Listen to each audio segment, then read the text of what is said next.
Praise the Lord.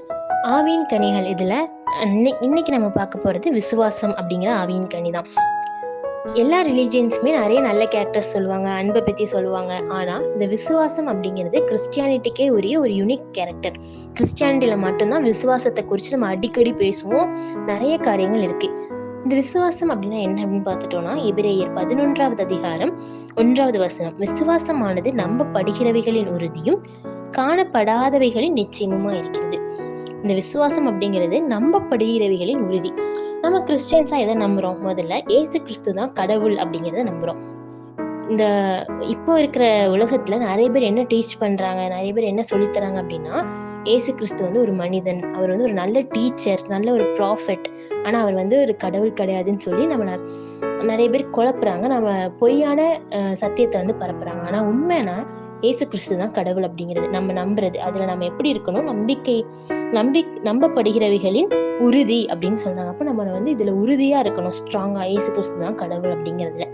அடுத்ததா, இயேசு கிறிஸ்து பிறந்தாரு, அவர் வாழ்ந்தது, வளர்ந்தது, சிலுவையில மரிச்சாரு, 3வது நாள் உயிர் தெழுந்தாரு. இது எல்லாமே மோஸ்டா இந்த உலகத்துல எல்லாருமே நம்புறாங்க. இந்த ஹிஸ்டரி, ஏன்னா இது ஒரு ஹிஸ்டாரிக்கல் ரிட்டன். அது யாராலையும் மாற்ற முடியாது.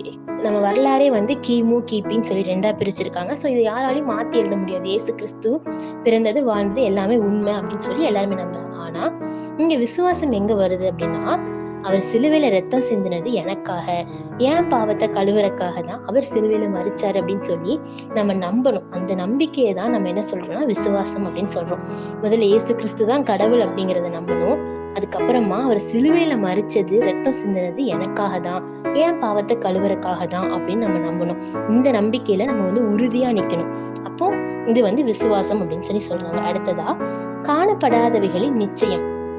நம்ம இந்த உலகத்துல எல்லா மக்களும் ஒரு டைரக்ஷன்ல உலகம் சொல்ற வழியில போயிட்டு இருக்காங்க. ஆனா கிறிஸ்தவர்கள் அந்த உலக ஆசையெல்லாம் சிலுவையில அரைஞ்சு நம்ம எப்படி கடவுளுக்காக நம்ம வாழ்றோம். ஏன் அப்படி வாழ்றோம் அப்படின்னா, நம்ம பரலோக ராஜ்யத்துக்கு போகணும் அப்படின்னு. நம்ம யாருமே பரலோக ராஜ்யத்தை பார்த்தது கிடையாது, நரகம் அப்படிங்கிறதையும் பார்த்தது கிடையாது. பைபிள்ல படிக்கிறோம், இயேசு கிறிஸ்து சொல்லி இருக்கிறாரு. பைபிள்ல இருக்க காரியங்களை வச்சு பரலோகம் இப்படி இப்படி இருக்கும்னு சொல்லி இமேஜின் பண்றோம். ஆனா நிஜமா நம்ம அதை பார்த்தது இல்லை. அப்போ பார்க்காத ஒரு விஷயத்தை குறித்து நம்ம ஸ்ட்ராங்கா நம்புறோம். நாங்க மரிச்சா பரலோகத்துக்கு போவோம் அப்படின்னு சொல்லி நம்ம ஸ்ட்ராங்கா நம்புறோம். அப்போ காணப்படாதவைகளின் நிச்சயம், இதுதான் இன்னொரு டைப் ஆஃப் விசுவாசம்.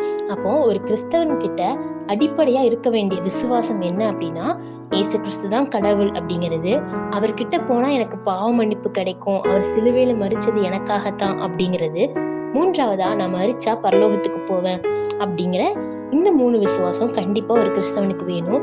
அப்படி இருக்கும்போது கடவுள் உங்களை தெரிந்து கொள்ளப்பட்டவர்களா மாற்றுவார். தேங்க்யூ.